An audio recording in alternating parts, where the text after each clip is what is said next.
하나님의 임재가 회복되어야 합니다. 사무엘상 44장 21절 22절 말씀 함께 읽겠습니다. 시작.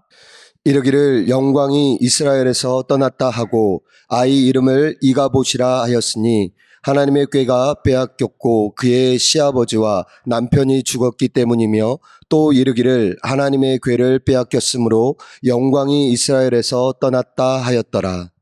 아멘. 이 본문은요, 굉장히 많은 것을 시사하고 있는 본문이에요. 이스라엘 민족이 하나님의 이름도 가지고 있었고, 하나님에 대한 바른 교리도 가지고 있었고, 그리고 하나님을 향한 종교 행사도 가지고 있었습니다. 그런데 그 시절의 상태가 뭐냐면 이가봇, 즉 하나님의 영광이 떠난 시대였습니다.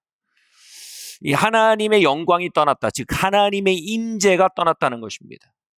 오늘날 교회와 교인들 가운데 가장 위험한 불감증이 있다면 그것은 하나님의 임재를 당연시하는 불감증입니다. 여러분, 하나님의 임재는 당연한 게 아닙니다. 성경 곳곳에서요, 어떤 시대에는요 하나님이 임재하시고요, 어떤 시대에는 하나님 임재가 거치기도 하고요, 사울의 일생에서도요 하나님의 임재가 부어지기도 했다가 또 사울이 이제 왕이 돼서 몇 해가 지나자 하나님의 임재가 거치기도 합니다. 여러분, 어떤 시간을 보내십니까? 여러분, 돌아보시면 하나님의 임재가 충만했던 신앙 기간도 있어요. 그리고 하나님의 임재가 메말랐던 기간도 있을 것입니다.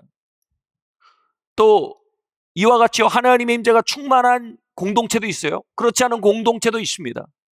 하나님의 임재가 충만한 교회사의 시기도 있고 하나님의 임재가 거쳐있는 교회사의 시기도 있습니다. 하나님의 임재가 당연시되지 않는 것, 그리고 하나님의 임재의 여부에 대해, 유무에 대해 민감한 마음을 갖는 것은요, 성경 전체에서 가장 중요한 주제 중 하나라 해도 과언이 아닐 겁니다. 오늘 본문에서 이스라엘 민족은 법궤를 빼앗겼습니다. 법궤는 당시 하나님의 임재가 내려와 앉던 구약의 만남의 장소였습니다.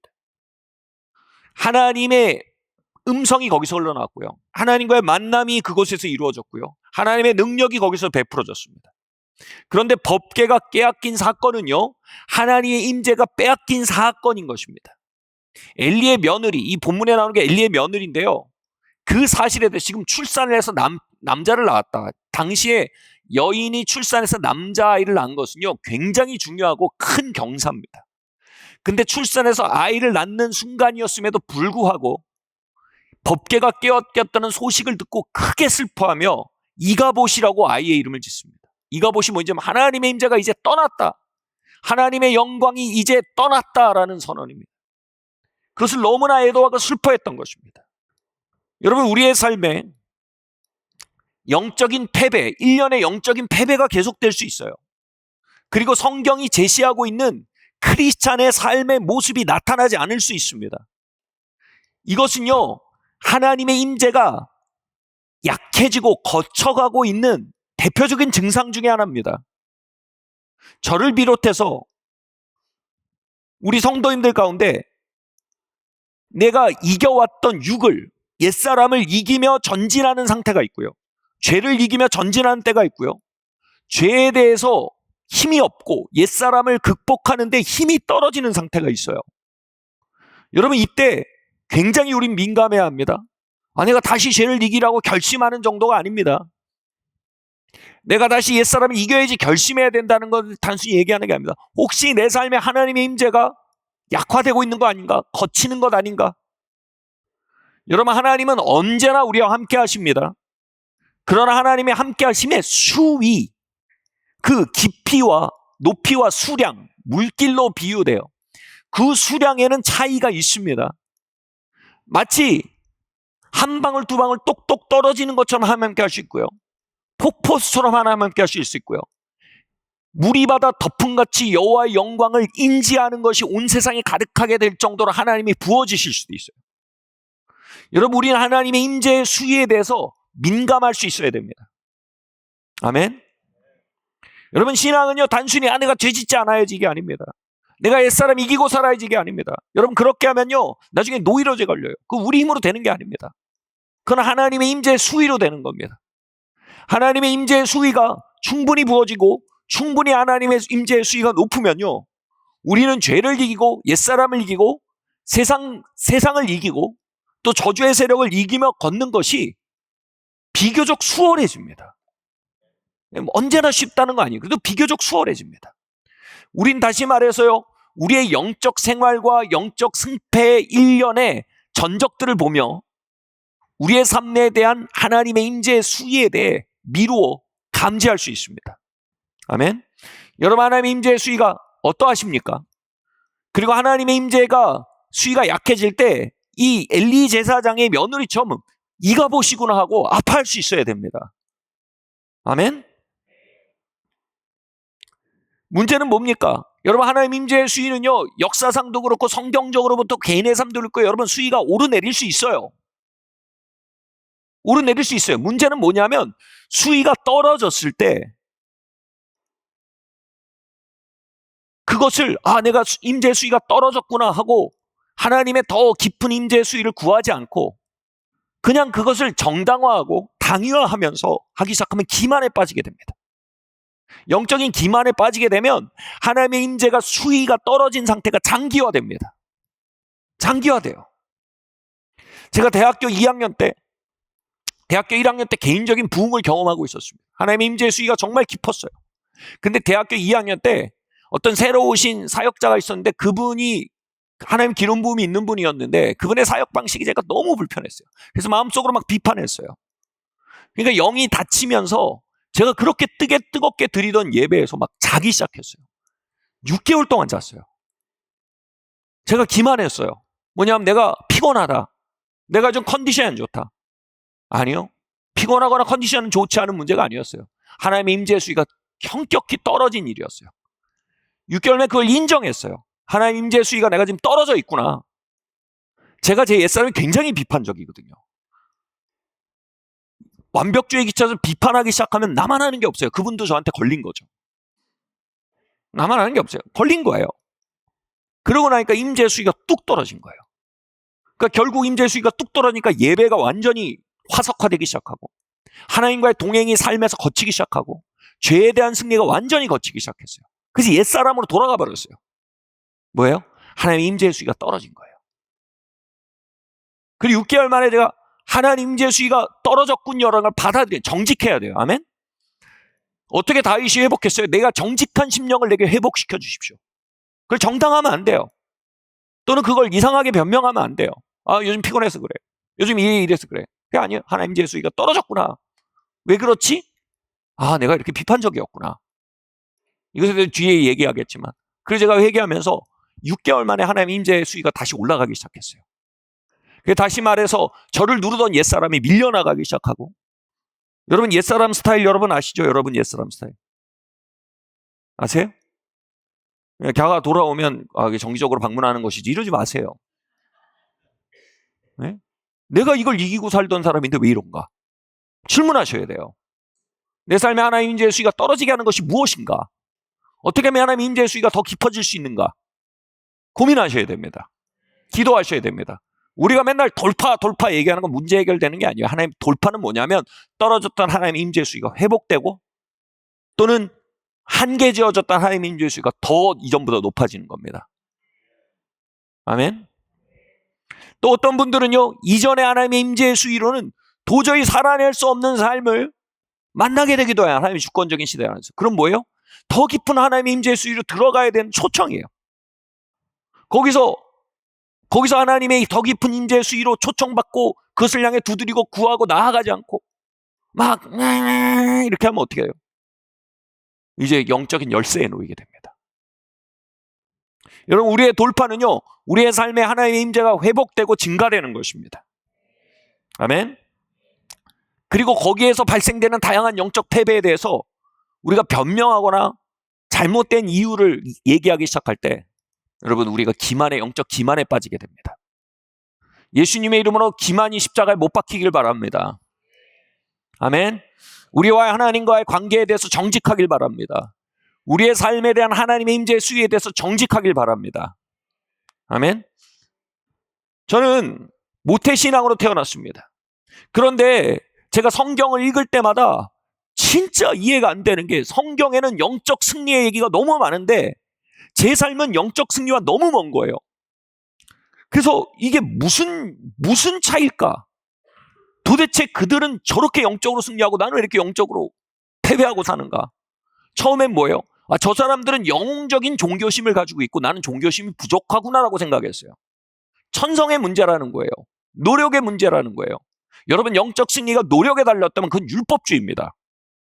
영적 승리가 천성에 달렸다면 그것은 인본주의입니다. 영적 승리는 하나님의 임재에 달렸습니다. 다시 말해, 그들은 저보다 훨씬 더 크고 높은 하나님의 임재의 수위를 누리고 살았던 사람들인 거예요. 그들과 나의 차이는 천성의 차이도 아니고 노력의 차이도 아니고 하나님의 임재의 수위의 차이였던 거예요. 저는 상대적으로 이가봇의 삶을 살고 있었고 그들은 상대적으로 영적으로 부유한 상태로 살고 있었던 겁니다. 아멘. 마틴 로이드 존스 박사가 이것에 대해 아주 인상 깊은 설명을 했습니다. 우리는 성경의 기준과 우리가 하고 있는 삶의 체험이 다를 때 종종 우리의 삶의 체험으로 성경의 기준을 끌어내리려고 한다는 거예요. 그런데 로이드 존스, 그건 잘못된 거다. 우리가 회개해야 된다. 우리는 성경의 기준과 우리의 삶의 체험이 다를 때 우리의 체험이 성경의 기준에 맞춰지도록 하나님께 구하고 두드리고 찾아야 된다. 무슨 얘기입니까? 성경은 종종 권능 가운데 증인이 되라고 말하죠. 우리가 그것들 성경에서 많이 보잖아요. 그게 기준이잖아요. 근데 우리가 이렇게 말해요. 그런 성경의 기준을 우리의 체험으로 끌어내립니다. 그거는 성경 시대에 성경이 기록되기 위해서 하나님 주신 거야. 근데 이제는 더 이상 그런 능력을 붙지 않으셔라고 말합니다. 성경 어디에도 그게 쓰여 있지 않아요. 단순히 성경의 기준을 우리가 하고 있는 메마른 시대적 기준에 끌어다 내려 맞추기 위한 변명인 겁니다. 이러다 보면 우리가 성경 앞에서 정직해질 수가 없어요. 우리의 영적 수위가 낮은 것을 정당화하고 그 위로 돌파해 올라갈 기회를 잃게 됩니다. 우리가 하나님의 말씀 앞에 정직하기를 바랍니다. 이것에 대해 이렇게 설명하고 싶어요. 왜 우리는 성경 시대가 가지고 있는 그 영광의 풍성과 능력과 그 초대교회가 가졌던 그 거룩 가운데 걷지 못할까요? 그리고 그것에서 굉장히 멀어져 있는 마치 그것에 비하면 이가봇과 같은 시대를 살고 있을까요? 우리는 왜 그리고 이가봇과 같은 우리의 체험에 도리어 성경이 말하고 있는 걸 이상하게 뒤틀어서 이걸 오히려 정당화하고 있을까요? 이것에 한 사람이 이렇게 설명하는데 제가 정말 많이 와닿았어요. 실화라고 그러더라고요. 어떤 목사님이 교회 건축을 하는데 거기서 봉사를 하고 싶었던 거예요. 그래서 그 공사 감독에게 의해서 나도 여기서 일하고 싶다. 보탬이 되고 싶다. 그러니까 이 아마추어가 그러니까 처음에 막 어떻게 할까 하다가 그러면 당신 내가 이 규격대로 판을 자르는 일을 하십시오. 이 규격대로 합판을 200개를 자르세요. 이렇게 얘기를 한 겁니다. 그래서 처음에 자를 대고 그 규격에 맞게 그림을 그립니다. 그리고 그 규격에 맞게 이제 톱으로 켭니다. 딱 그 규격의 합판이 나왔어요. 근데 여러분, 자를 대고 금을 긋는 게 복잡하잖아요. 이 목사님이 좋은 아이디어가 생각이 났어요. 그 전에 잘랐던 판을 대고 그 판의 주변을 나무로 긋습니다. 연필로 긋습니다. 그러면 어떻게 됩니까? 이 연필의 두께만큼, 미세한 두께만큼 밖으로 테두리가 그어집니다. 예를 들어 한 0.5cm 정도 바깥을 긋게 되지요. 그렇게 잘라요. 그리고 그 밑에 다시 판을 댑니다. 그럼 0.5cm 정도 더 넓게 자른 판을 또 대고 연필로 또 긋습니다. 그래서 0.5cm 잘 안 보여요. 미세합니다. 문제는 뭡니까? 그렇게 200개를 자른 거예요. 200개를 윗판을 아랫판에 대고 긋고 윗판을 아랫판에 대고 긋고 하니까 계속 0.5cm씩 오차가 생기는 거예요.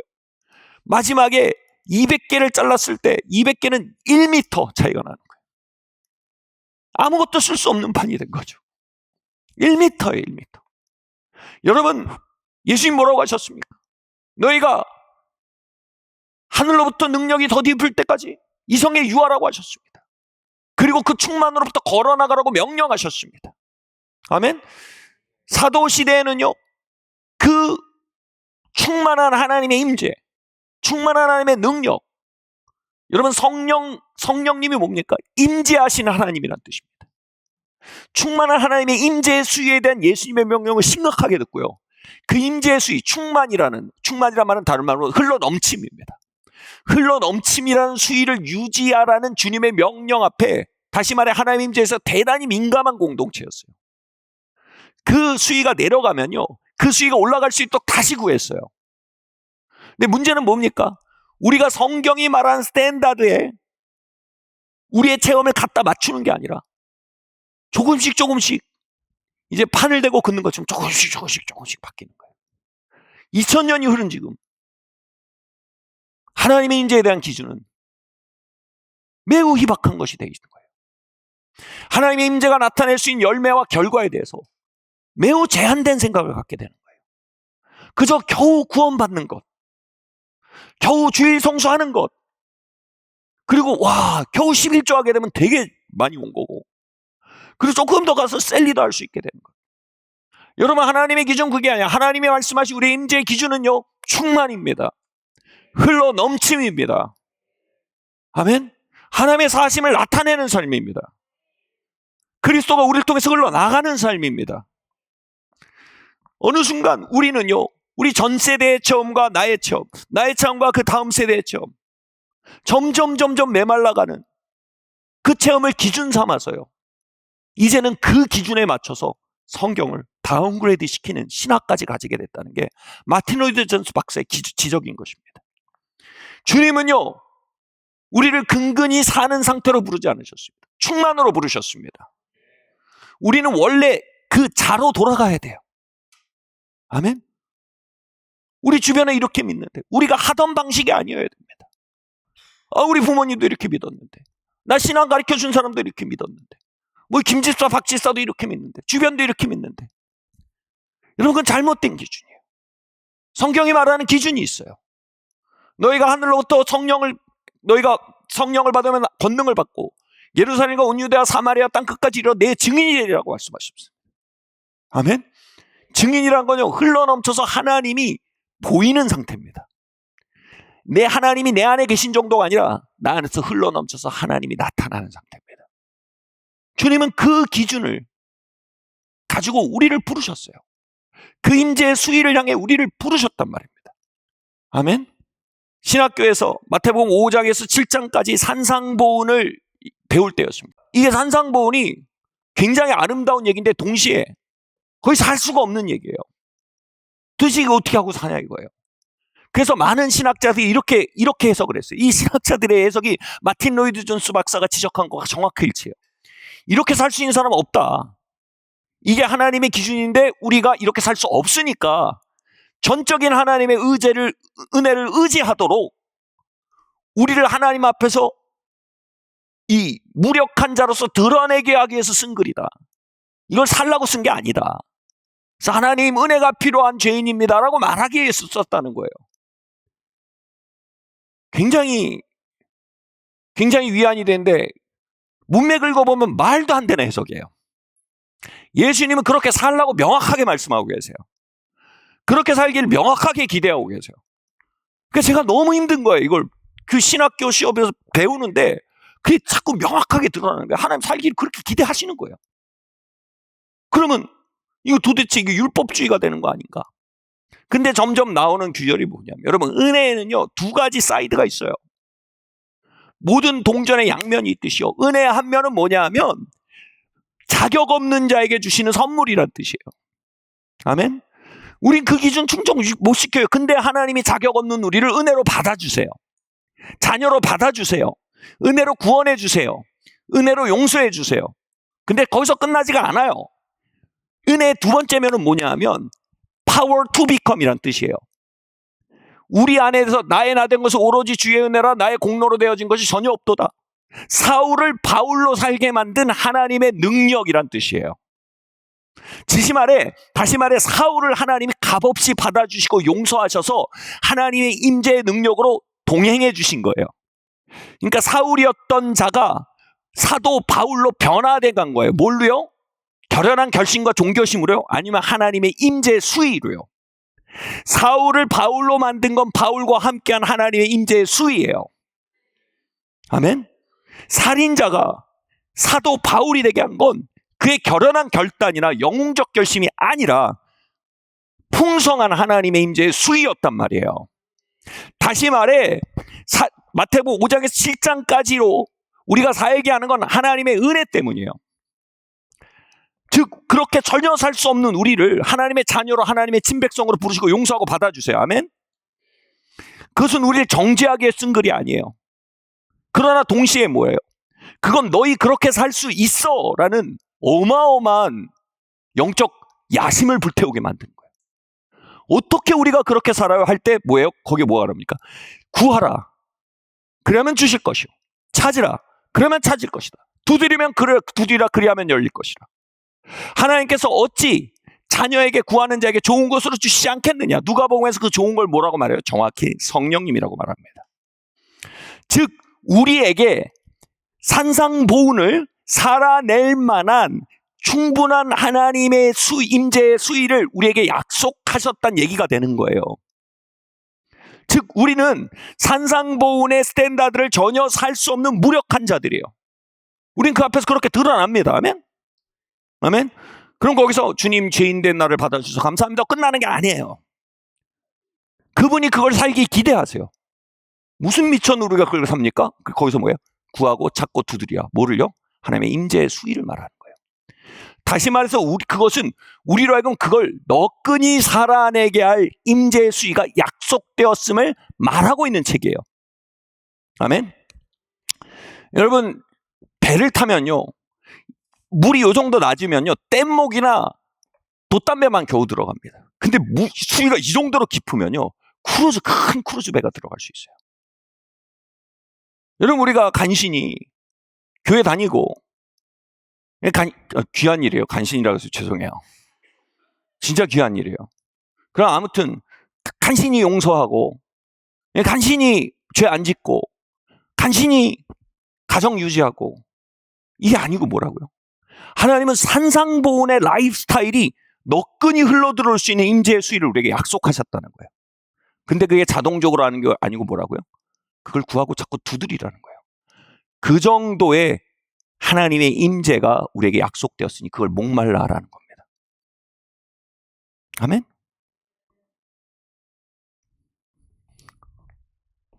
맞아요. 산성보훈은 우리를 하나님의 은혜로 인도하는 책이 맞아요. 근데 은혜에는 양면이 있어요. 그 은혜에 한 면만 있다면요.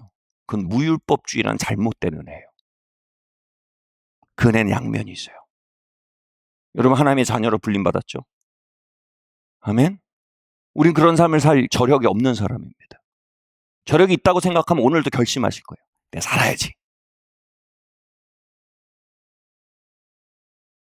저력이 없어요. 근데 그 삶을 살도록 기대받는다는 건 그분이 우리를 압박한다는 게 아니에요. 얘들아, 어마어마한 수위가 있어.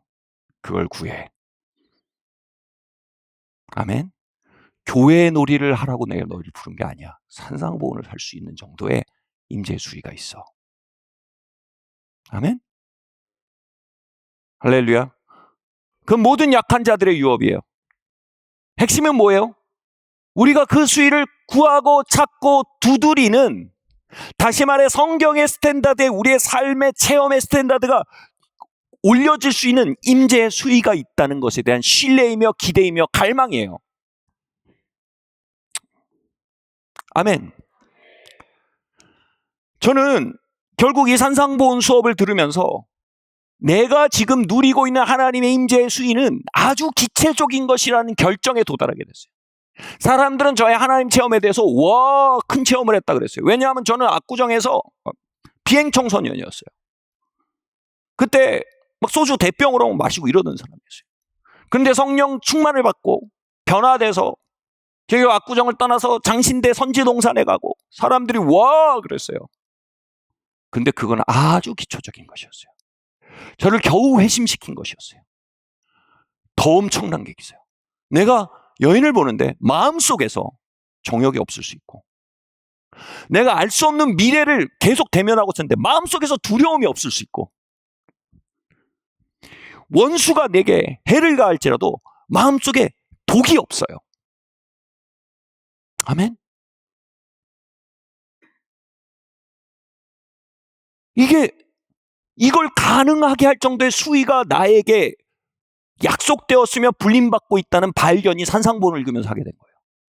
그리고 그 산상본의 열린 문은 뭐예요? 구하고 찾고 두드리라는 거예요. 결론은 뭐예요? 하나님, 이제 더 깊은 임재의 수위를 원합니다고 기도하기 시작한 거예요. 그 기도에 청년들이 마음을 모으기 시작했어요. 제가 당시 설교하던 청년 그룹의 산상본을 제가 수업에서 배운 대로 잘 풀어서, 그러나 졸립지 않게 잘 풀어서 이렇게 나눴어요. 청년들도 다 같이 목말라졌어요. 같이 구했어요. 하나님, 우리가 이걸 살 수 있는 하나님 임재의 수위가 약속된 사람들인데 우리가 결국 겨우 죄 안 짓고 살고, 겨우 죄가 막 이렇게 막 엄청 짓고 싶은데 막 참고 살고, 세상 얼마나 빈곤한 삶입니까? 이러지도 못하고 저러지도 못하고 내 마음에 막 의가 뻗쳐서 사는 게 이 크리스찬의 삶인데 그건 성령님이 해주십니다. 막 구했어요. 그리고 제가 당시 섬기고 있던 청년부 2시 예배인데 그렇게 막 구하고 두드리고 찾고, 그걸 우리가 영어로 프레스인이라고 그래요. 하나님의 약속을 향해 막 밀고 들어가는 겁니다. 1시 반, 2시 예배인데 제가 1시 반에 설교를 준비하고 있었어요. 근데 옆방에 청년 모임이 예배가 드려질 그 방에 진짜 분위기가 달랐어요. 뭐라고 설명할 수가 없어요. 제가 분위기가 너무 다른 거예요. 그래서 그 키보드를 내려놓고 거기에 방에 탁 들어갔는데 이건 뭐라고 설명할 수가 없어요. 이전에는 하나님 임재의 수위가 이 정도였는데 갑자기 하나님 임재의 수위가 이 정도로 올라가 있다라고 설명할 수밖에 없었어요. 하나님의 거룩하신 하나님의 하나님 되심이 그 방에 걸어 들어오셨다는 표현을 하면 좀 신성 모독적이 될까봐 두렵지만, 그러나 수사학적으로 그렇게 표현하는 거예요. 하나님 임재의 수위가 이렇게 올라간 거예요. 그리고 또 하나는 뭐냐면 거기 청년들이 예배 드리려고 앉아있다가, 여러분 하나님의 거룩의 체험에 올라가면 어떻게 되는지 아세요? 죄가 모랄 이슈가 아니에요. 도덕이 아니에요. 컨셉이 아니에요. 죄가 오물로 느껴집니다. 거룩이 체험되면요, 죄가 오물로 체험됩니다. 자기가 어저께 막 오물을 먹고 마시고 막 뱃속에 오물이 들어와 있다는 게 알게 된 거예요, 사람들이. 그러니까 토해내려고 날린 거예요, 다. 신음하고 울고 비명을 지르는 거예요. 자책감과 수치가 아니에요. 그냥 죄 자체를 오물로 아는 것이에요. 거기에 하나님이 너무 실제니까 죄가 너무 실제인 거예요. 그리고 그 죄를 토해낼 수 있는 방법이 요한 1서에 있다는 걸 제가 거기서 안내해야 됐었어요. 우리가 만일 우리의 죄를 자복하면 그는 미쁘시고로서 우리의 모든 죄를 그의 피로 씻으실 것이라고 했어요. 그래서 우리 자복합시다라고 얘기했어요. 그러니까 정말 사람들이 앞다투어 나와서요, 자신의 죄를 자복하기 시작했어요.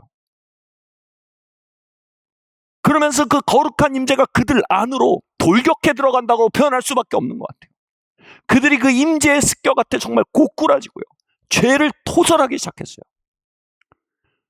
그렇게 12시간 동안 정신을 차릴 수 없는, 소위 말해 이제 회개가 벌어졌어요. 저 수련회 때마다 회개 많이 해봤어요. 근데 그 회개와 이 회개가 좀 달랐던 게 뭐냐면, 양심을 있는 대로 끌어올려갖고 네가 양심적으로 생각해봐라. 아닌 것 같아요. 안 그럴게요. 그것도 귀한 일이에요.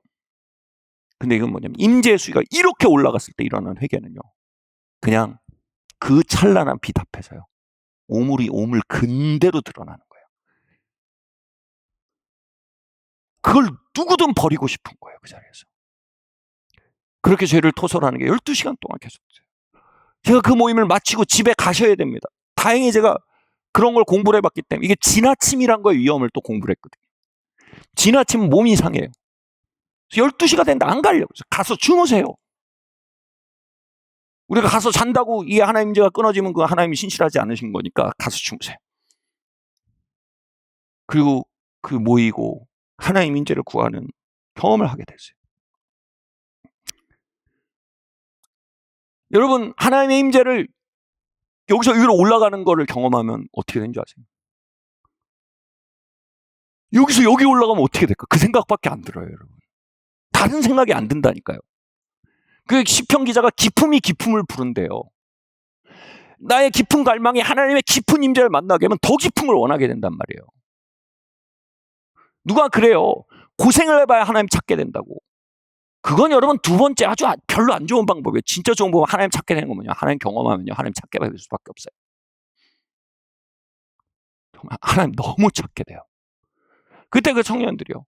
결국은 아니 하나님 이렇게 올라오는 걸 이렇게 올라가면 어떡해? 우리가 구하고 찾으니까 이렇게 올라오네? 그럼 우리가 더 구하고 찾으면 영어로 press in 하면 하나님 이렇게까지 올라가시면 어떻게 될까? 그 더 레디컬해진 거야. 하나님 우리를 신방해 주세요. 하나님 성경에 계신 하나님 오늘 우리의 삶으로 걸어 나와 주세요. 기도하게 된 거예요. 아멘. 그리고 하나님 그 기도에 응답하셔서 방문해 주시는 다른 표현, 방문한다는 표현 너무 이상하게 들릴 수 있어요. 근데 다른 표현이 없어서 그런 거예요. 하나님 방문하시는 일들을 경험한 거예요. 사무엘하 6장 7절 10절 말씀 함께 읽겠습니다. 시작.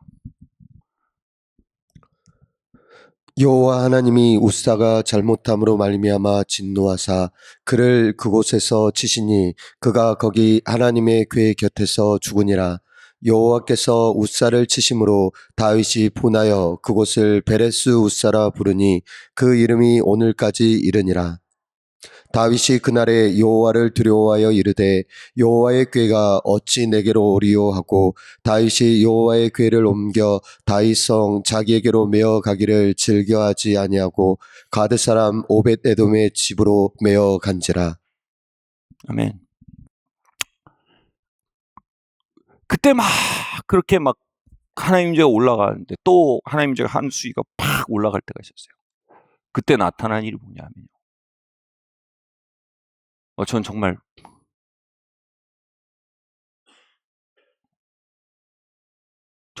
그랬어요.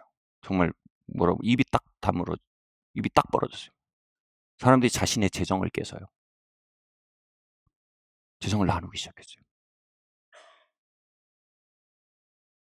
재정적인 어려움이 있는 사람이 있었거든요.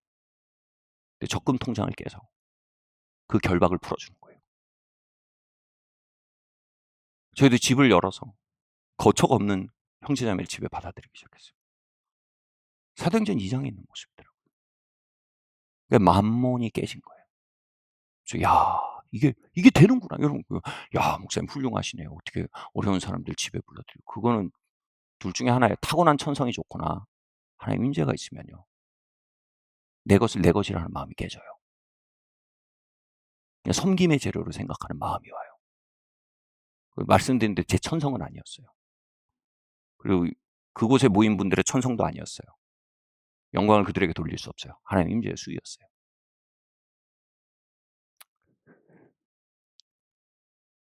다윗은요 하나님의 임재를 개인적으로 경험한 사람이었어요. 할렐루야. 그 시편을 보면요, 그가 광야에서 혼자 하프를 튕기며 양을 치며 또 쫓겨다니며 하나님의 임재와 방문을 수없이 경험했음을 우리는 볼 수 있어요. 근데 다윗의 생각에 굉장히 파격적인 생각이 듭니다. 그가 왕이 되고 나서 무슨 생각을 했냐면 이 개인적으로 경험한 임재가 동굴 안에서 경험한 임재가 만약 내가 다스리는 국가를 채운다면 무슨 일이 벌어질까? 대박이죠. 기품이 기품을 부른 거죠. 내가 흥건하게 목욕하고 마시는 이 물이 만약 여기 대규모 온천장이 돼서 온 국민이 먹고 마실 물이 된다면 뭔 일이 벌어질까? 다윗이 왕이 되자마자 한 프로젝트가 뭔지 아세요? 내가 똘똘하게 잘 통치를 해서 나라 부강하게 만들어야지가 아니라 이건 내 천성의 문제가 아닙니다. 내 노력의 문제가 아닙니다. 하나님, 이 땅에 이가봇 하나님의 영광이 거친 상황이 해결되길 바랍니다. 하나님의 법궤가 돌아오길 바랍니다. 왕이 되자마자 그 생각을 했어요. 아멘?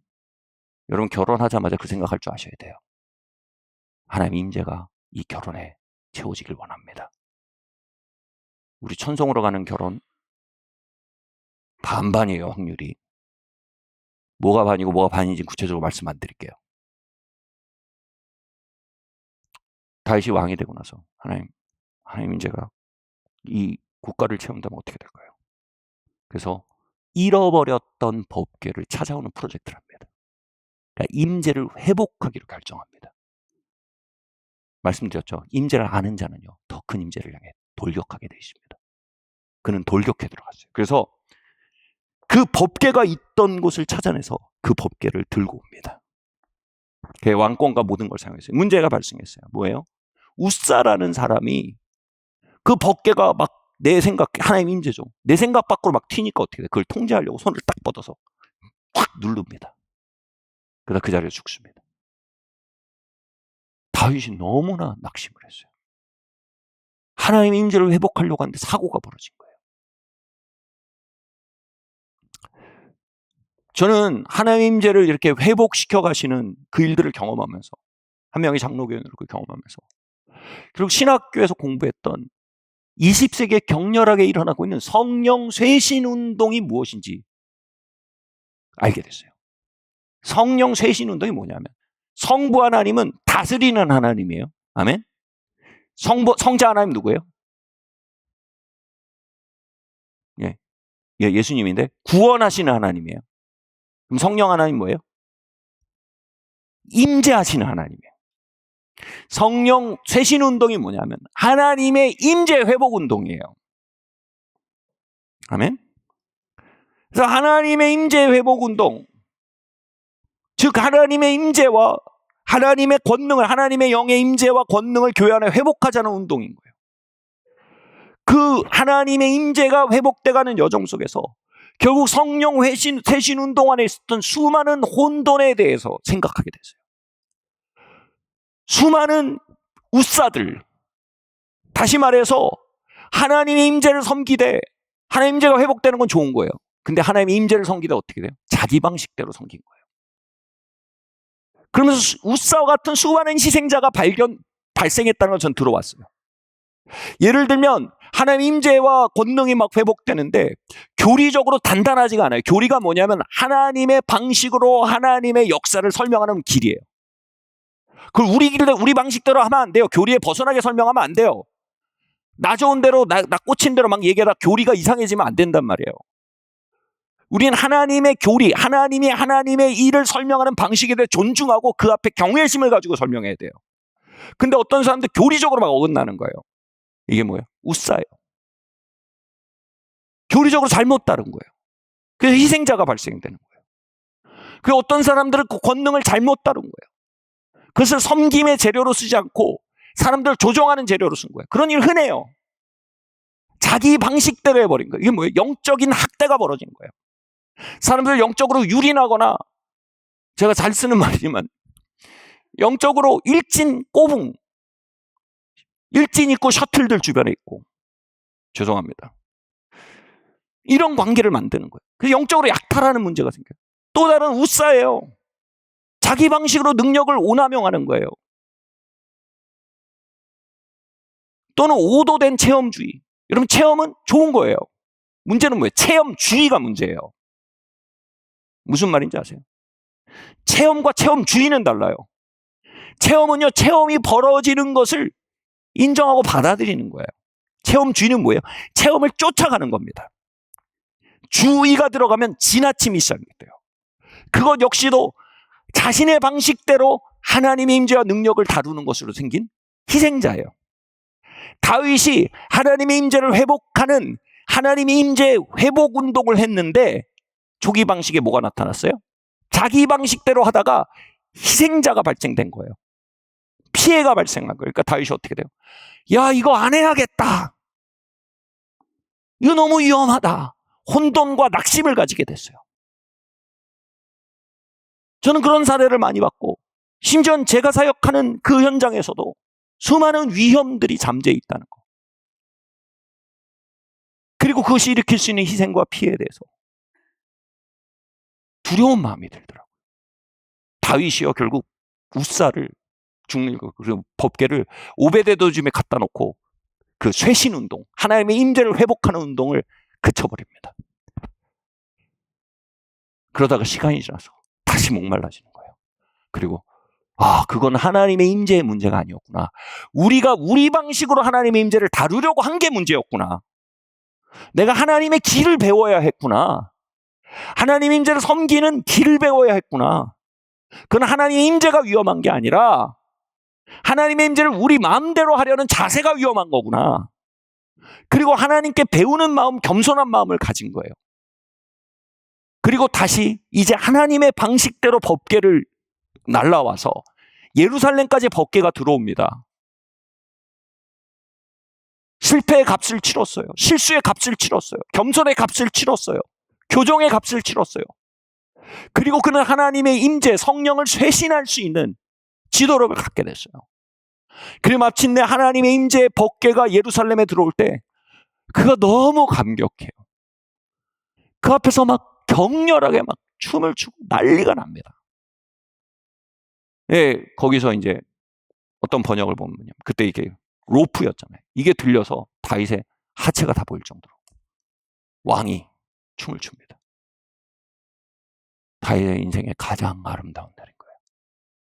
저는 많은 성령님을 얘기하는 사람들 속에 베레스 우사를 많이 봅니다. 교리적으로 바그라지거나 영적인 권능을 오남용해서 사람들을 조종하거나 또는 오도된 열광주의로 빠져드는 모습을 많이 봅니다. 그런데 그것은 결코 하나님의 인재와 하나님의 능력의 문제가 아닙니다. 그것은 뭐예요? 하나님의 인재와 하나님의 능력을 우리 방식대로 하려는 그것이 문제인 것입니다. 다시 말해서 뭐예요? 하나님의 영을 경외하지 않는 게 문제예요. 하나님의 영과 하나님의 능력을 하나님의 방식대로 다루겠다. 이게 뭐예요? 성령님을 경외하는 마음입니다. 아멘? 우리 성령님을 경외할 줄 알아야 합니다. 성령님을 경외하지 않는 많은 사람들이 베레스 우사를 만들어냅니다. 그래서 많은 사람들로 하여금 성령님에 대해서 오해하게 하고 혼돈을 느끼게 하고 낙심하게 합니다. 그러나 성령님을 경외하는 사람들은요, 성령님의 아름다우심과 그분의 구원하신 능력과 그분의 사심을 이 세대에 드러낼 수 있는 통로가 됩니다.